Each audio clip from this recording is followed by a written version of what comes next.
Okay, AEW Double or Nothing has been over about half an hour, and we've got a lot of stuff to get through on this show, so I'm going to try to condense things down as much as I can and not get too rambly. Alright, we had our buy-in show match, so this is what they call kickoff show. Hook and the Hardy Boys teaming up against Ethan Page and the Guns. If Page lost, his contract would then be owned by the Hardys. Austin and Gunn managed to actually kind of snooker Hook into getting an ankle lock put on him very early on. Like, Hook actually got legitimately beat up, I think, for the first time in a while. So there's a little bit of that happening. Matt got tagged in. He managed to hit a couple moves here. Let's see, because he did the deletion turnbuckle bounce. Jeff did tag in a couple of times. He took down the Guns, but then it looked like while going for a twist of fate, he turned his ankle and was selling the injury a little bit. So he didn't. I think it was smart to try to keep Jeff out of the match as much as possible. He hit a couple high-flying maneuvers here and there, but he didn't really do much. But the heels kind of fought back a little bit. Let's see. Whatever here. Hook tried to put on a cross arm breaker. I believe it was Colton Gunn countered that into a maneuver, but then Hardy broke up the pin with a swanton bomb. Jeff Hardy. They had the 310 Yuma on Matt is what happened. Jeff broke that up with a swanton bomb, and then Hook locked on the Red Rum on Page for the victory. So this was kind of a standard kickoff show match. It's a little bit longer than usual. Again, I think because they were holding it. I think it was almost 40 minutes before the show. I don't remember their pre-shows always being so long. But yeah. And then the last 10 minutes or so were the entrance for the opening show on the show proper, the opening match on the show proper, the Blackjack Battle Royal for the International Championship. I'm not going to go through all the entrants, so we don't really have time. I'll just go through some of the noteworthy parts here. Kip Sabian immediately went after Orange Cassidy. They played on that history a little bit. When members of the embassy, that's Swerve Strickland and Brian Cage and Prince Nana, came down, they didn't enter the ring right away. They stood on the entrance ramp and waited their turn, as did several others. Jay White eliminated Commander. Another point, you saw all the luchadors working together at various points of this was actually kind of cool. Ricky Starks did eliminate Switchblade Jay White, but then Juice Robinson, he actually eliminated both members of Bullet Club Gold, and then they conspired to get him eliminated by Big Bill Morrissey. And then the Lucha Bros got eliminated, I believe, again by Bullet Club Gold. The Final Four came down to Swerve Strickland, Orange Cassidy, Pento, and Big Bill. Pentagon and Big Bill. Let's see, so, whatever here. Bill eliminated Pentagon, and then got into an argument with Swerve over who got to eliminate George, so Swerve eliminated Bill, which left only Orange and Swerve. They fought for a little bit, all hit some big moves. Eventually, Prince Nana tripped Orange on the apron. Swerve went for the Swerve Stomp. I believe it's a Meteora off the would have landed on the ring apron, but Cassidy gets his feet up to block it, and then kicks Swerve's hand as he tries to grab the ropes to maintain a grip to win the match. So overall, very entertaining, especially when it got towards the end. It's a problem with a battle royal. There's always those parts where just kind of nothing happens, where it's guys grabbing onto the ropes and fighting a little bit, and rolling around, rolling out of the ring. Make sure you don't go over the top rope. So yeah, there's a little bit of that, but other than that, nice ending. And the phone goes off. Anyway, nice ending with kind of a funny ending too, with again just that little kick to get him off the out of the ring to win the match. That was actually very entertaining and pretty fun. So that leads us into our next match, which is the unsanctioned match between Adam Cole and Chris Jericho. Immediately, the JAS came down to the ring as well, but then Sabu and Roderick Strong came and cleared them all out. That was when Jericho Jericho blocked a Panama Sunrise on the ring apron and then suplexed Cole off the apron. That's what I wrote there, sorry. Jericho tried to use a chair to choke out Cole a couple of times. Cole countered a lion salt with a big super kick. Jericho countered another Panama Sunrise into the walls of Jericho. Not the lion tamer, which is what they said. That's a different hold, actually. But yeah, Cole got to the ropes because there's no rope breaks. It didn't matter, but he managed to get the ring apron up and grab hold of a fire extinguisher, which he sprayed back in Jericho's face. Jericho countered. Countered a last shot into a code breaker. He went for the Judas effect, but Britt Baker got involved and attacked Jericho with a kendo stick. Saraya came down to attack Britt Baker, but she also got hit with the kendo stick. And that enabled Cole to basically get the big upper hand. He hit the Panama Sunrise. Jericho kind of thought he had some leverage at one point, pulling out a long chain with handcuffs on it, but Cole managed to cuff both of them. They whipped each other, and then Cole wrapped chains around his legs to hit the last shot for the 3 count of the victory. No real shock here that Adam Cole won. It's his third match back, I think. So it's his first big feud back, so yeah, it kind of makes a bit of sense to do that. And they're continuing this. It's going to continue on because they also announced that Jericho and Saraya will be teaming to face Baker and Cole at Dynamite on Wednesday in a mixed tag match. Like I said, overall, very entertaining match, though. Again, good high spots in there. Knew how to work things in. The suplex off the ring apron, which I so bungled in my writing, I'm sorry about that. But yeah, suplexed him. That was just a really well done spot. It really looked vicious. Another point, Jericho threw a chair that hit Cole and sent him off the turnbuckle into a table. So yeah.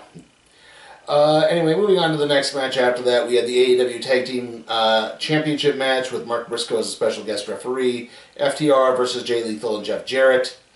Early on, during the intros, Briscoe went over to get the belts, and Cash just kind of forgot to take his off and kept waiting for the match to start. It's like, dude, take your belt off. Oh, yeah.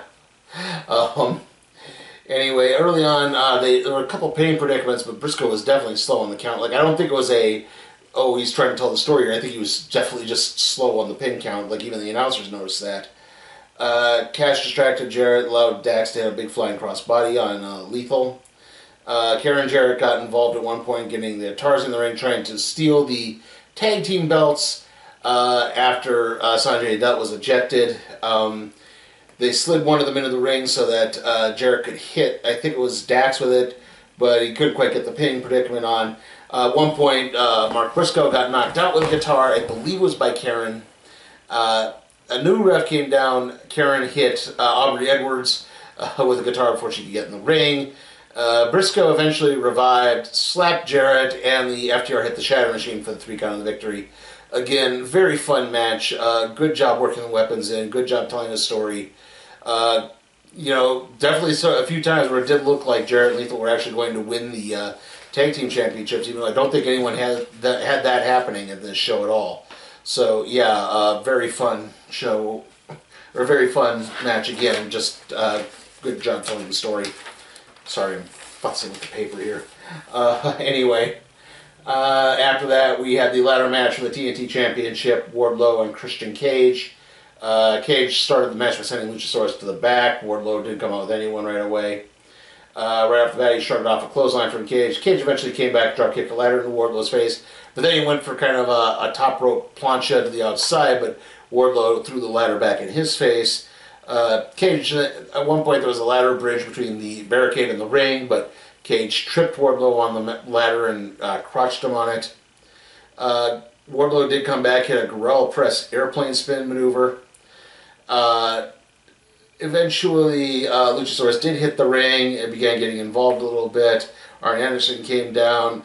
Luchasaurus tried to choke bomb Arn Anderson, but Anderson bit Luchasaurus' thumb. At this point, Cage tried to sneak into the ring, but Wardlow hit a swanton through a set of tables to Luchasaurus. He got up. Anderson got involved, got slowed Cage down just enough for Wardlow to powerbomb him off the ladder a couple of times and then go up and grab the belt. The match itself was all right. Again, I think we're kind of reaching the limits of what is capable in a ladder match. There were some fun spots here, but there was a little bit of things were taking a little too long to set up. It's one of those things like, you know, if you remember a few years ago when Brock Lesnar won Money in the Bank, when his music hit just as Mustafa Ali was about to take down the briefcase.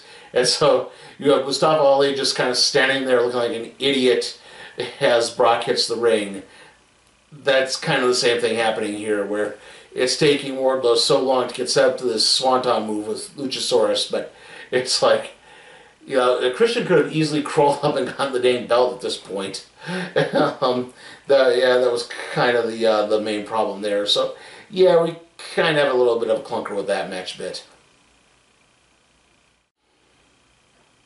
Okay, our next match is the AEW Women's World Championship match between Jamie Hayter and Toni Storm.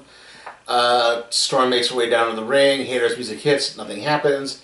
Hayter's music hits again. Finally, she comes stumbling out. As it turns out, the Outcast had jumped her in the backstage area. Saraya and Ruby Soho. They continue to beat her as they get down to the ring. Storm goes for a quick pin.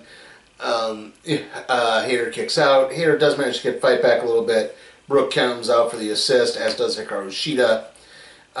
Just as Ruby Soho is taking off exposing one of the turnbuckles, Hayter manages to slam Storm off the turnbuckle, hits the Haterade, cover, but she takes too long to cover because her arm's hurting too much.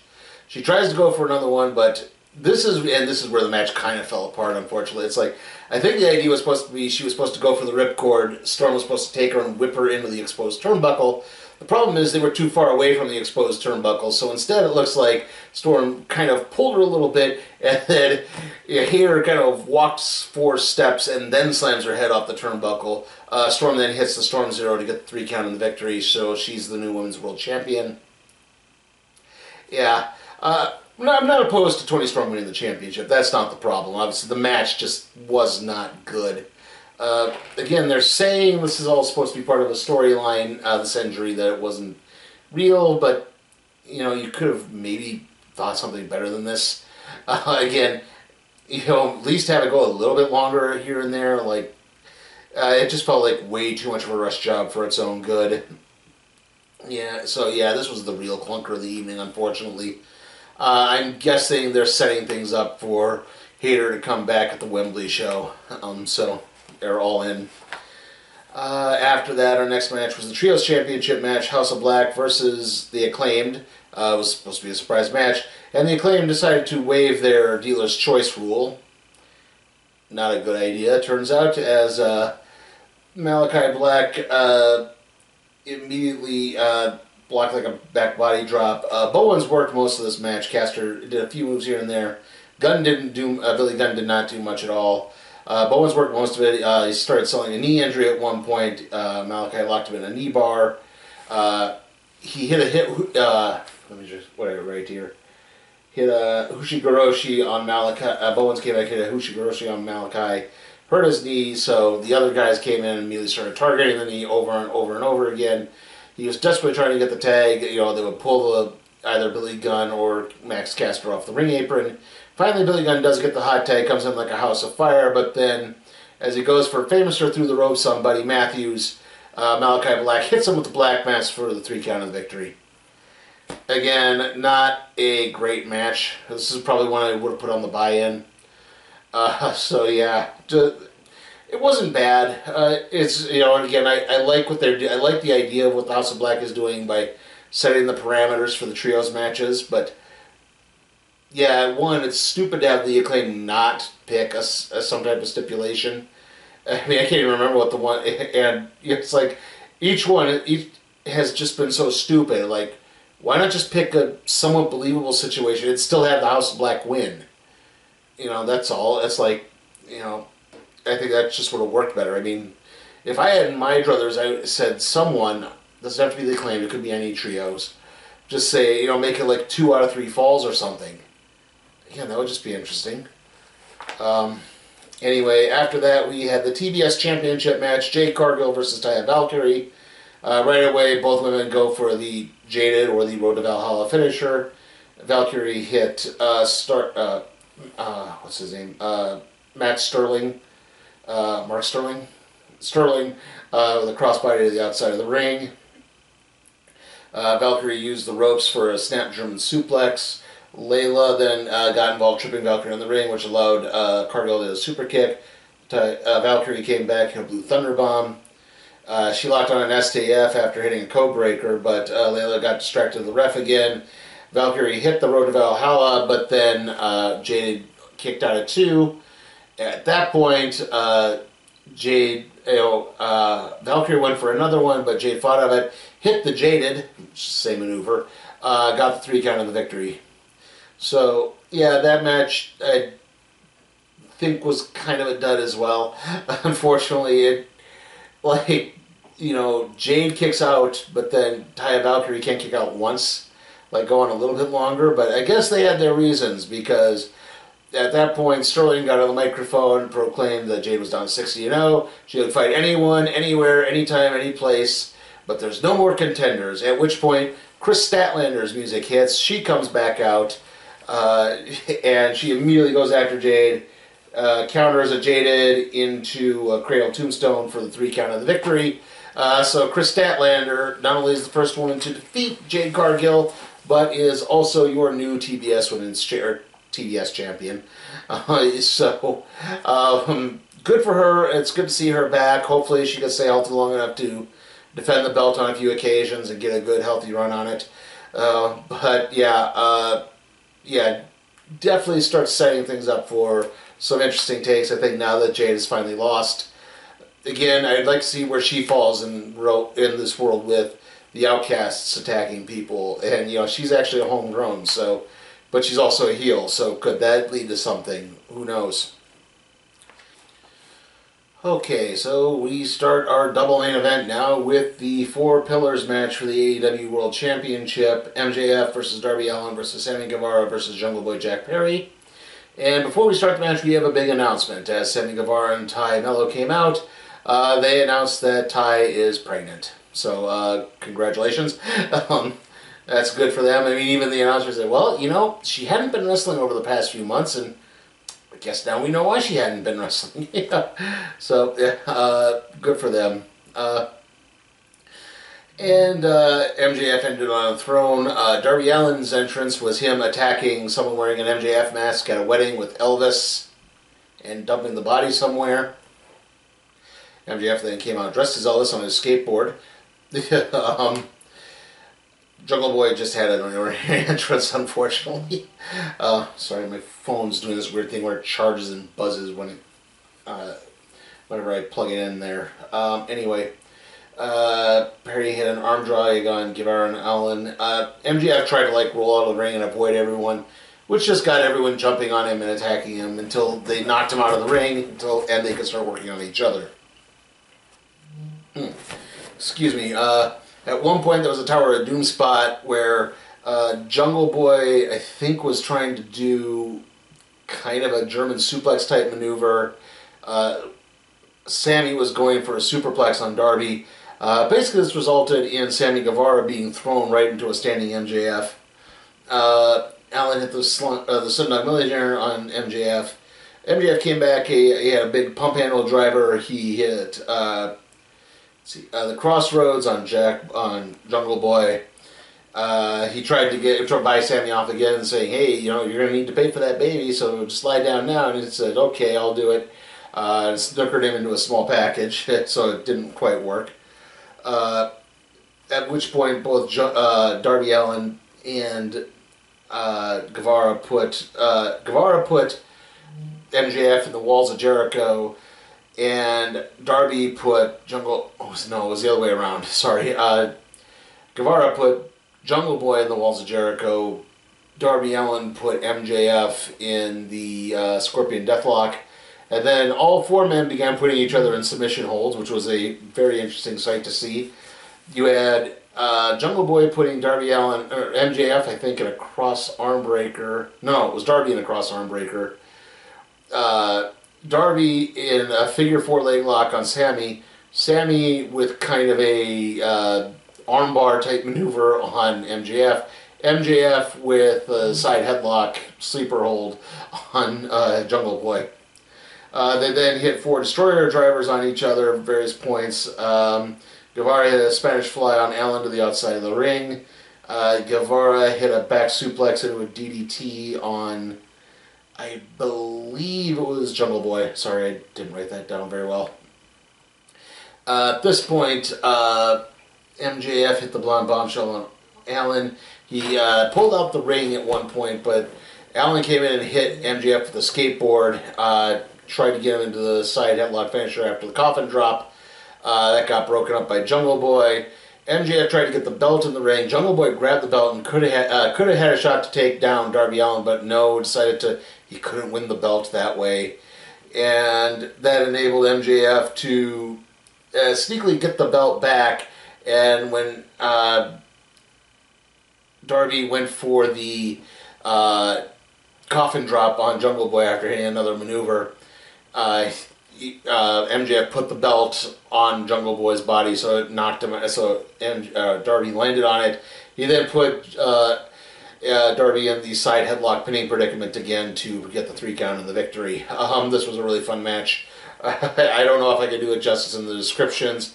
It was just kind of this balls to the wall action, great fun, great spots. Again, I think this was truly like the first honest to goodness great MJF match I've seen. I didn't get to see the Iron Man match with Bryan Danielson, but still, this was just so fun. It so lived up to the hype. Every guy, there were times, again, it was like, even though I knew MJF was probably going to win this match going into it, it's like, there were times like, ooh, could they maybe pull a curve? Like, could they use Sammy announcing Ty's pregnancy as a reason to, hey, let's give him the championship? Could they do something like, hey, maybe Darby wins it, maybe, Jack can pull something off as a big upset? But no, exactly. Like, even if you know the outcome, if you can watch it and think, ooh, maybe they've changed something here, that's always good in my opinion. So I think that was legitimately fun and great. And now it's time for our next main event, the Anarchy in the Arena match, the Elite versus the Blackpool Combat Club. Right off the bat, the brawl started out in the stands, while the BCC are doing their entrance. The Elite charge up in there, they're fighting. At one point, Adam Page takes Bryan Danielson, slides him down the rails into a waiting garbage can at the bottom. All the while, the Wild Thing is still being played by the Violent Idols here. And they're just playing it over and over and over until the Young Bucks get to the top of the ramp and super kick the Violent Idols, thus ending that. Elite got some good things early on. Adam Page took off his eye patch, revealed his eye was not damaged at all. Tried to hit Danielson with a screwdriver, got stopped. It's at this point the Blackpool Combat Club really did take over. Moxley tricked Page into hitting Omega. They brawled. Claudio and Matt Jackson brawled all the way to the concession stands and then out of the arena. And then Claudio hit a pile driver in the bed of a pickup truck. Page hit Moxley with a dead eye on the apron. They eventually got Nick Jackson in a submission hold. Matt Jackson came stumbling back to the ring, hits Wheeler Yuta with a super kick, and it turns out there was like pyro in his shoe. It just went pfft. It was like, what is going on? Moxley gets out a bag of thumbtacks, takes a handful of thumbtacks, shoves it into, I believe it was Matt Jackson's mouth, and then Claudio hit him with a European uppercut. Page hit a buckshot lariat on Yuta, but only got a 2 count on it. They start fighting again. It looks like the Elite are just starting to finally get the rally back. It's at this point Don Callis interferes again. He gets another screwdriver in there. Danielson avoids it. Looks like, again, Kenny Omega is still going to get this big maneuver. It's at this point that Konosuke Takeshita hits the ring and attacks the Elite. And that enables... I can't even remember who pinned Yuta to pin Kenny Omega for the 3 count of the victory. So Blackpool Combat Club win. Afterwards, Callis took off his belt and strangled Omega with it. No babyface save, unfortunately, as the Blackpool Combat Club stood triumphant until, blood and guts, whatever that may be. Overall, again, this was another insanely good, off-the-wall, crazy match with a lot of stuff in it. It held people's attention. Again, it was hard to tell, was someone going to interfere? You knew Takeshita had to get involved at some point. Would he, again, would Blackpool Combat Club win? Would the Elite win? It's like, well, if you do Elite winning, you can't really have the Blackpool Combat Club come back for another match. So, yeah, I think it makes a bit more sense for Blackpool Combat Club to win. Again, probably paves the way for Kota Ibushi to do Blood and Guts. Don't know if they'll do it in Wembley, but they'll have to do it at some point. I think they have to do it on pay-per-view. You got to stop holding the Blood and Guts match on regular television, but you never know. Don't know if they'll do. I don't think they'll do it on Forbidden Door, but for now, who knows? Still, this was really fun, highly entertaining, good way to utilize the violence and the hardcore. So, again, overall, the show was good. Yes, there were a few clunker matches in the middle. But sometimes that happens. You only have so much time. This. If they hadn't done it, this thing would still be going at midnight, and it's like that's just way too dang long. Well, midnight Central Time. You get what I mean. So yeah, even though it's Memorial Day weekend, I think they did need to rein the show in a little bit. I probably would have dropped things like the Hardy Ethan Page match. I don't think that contributed anything to the show. Like I said, I would have taken that. I would have moved, maybe the House of Black. Again, I like House of Black. I like what they're doing, but that match could have probably been on the pre-show. I don't think that needed to be on the main show.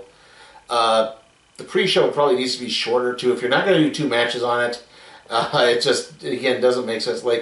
Yeah, I know they used it to announce the opening ceremonies for the Owen Hart tournament, but they didn't announce any of the competitors, and the first match isn't going to be held until Forbidden Door, which, is 3 weeks from now. 3 or 4 weeks from now. So, again, why? So, yeah. But, again, those are probably more in the minor nitpick category. Again, the great matches were truly great and enjoyable. So, yeah, I am going to be giving AEW Double or Nothing 2023 an A. Again, it was fun. It's doing a good job furthering the story. The build maybe wasn't the best to this, but still, like I said, the matches do a good job of telling the story, and I'm eager to see more AEW, which I am planning to. Obviously, the next show is going to be Impact Wrestling Against All Odds. That's on the 9th. Then the week after that, obviously, we have the debut of Collision, AEW's new show. I'll cover that, and I'll try to see if I can cover Forbidden Door. Money in the Bank is not until July, so we don't have to worry about that. So, yeah. Next video is probably going to be the review for Across the Spider-Verse. I do want to do more of the eFed thing, but I can't quite do that. I just haven't had the time to get that done. I've been busy, and like I said, June is shaping up to be kind of a busy month, because I think I have a movie review coming out every week, and then also we have the premiere of Secret Invasion, and obviously we have the wrestling and Random Trade reviews, so there's a lot going on. Like I said, it's not terribly overly taxing, but it is a lot. It's not bad, I'm okay, but yeah, things will definitely be busy. See you all next time.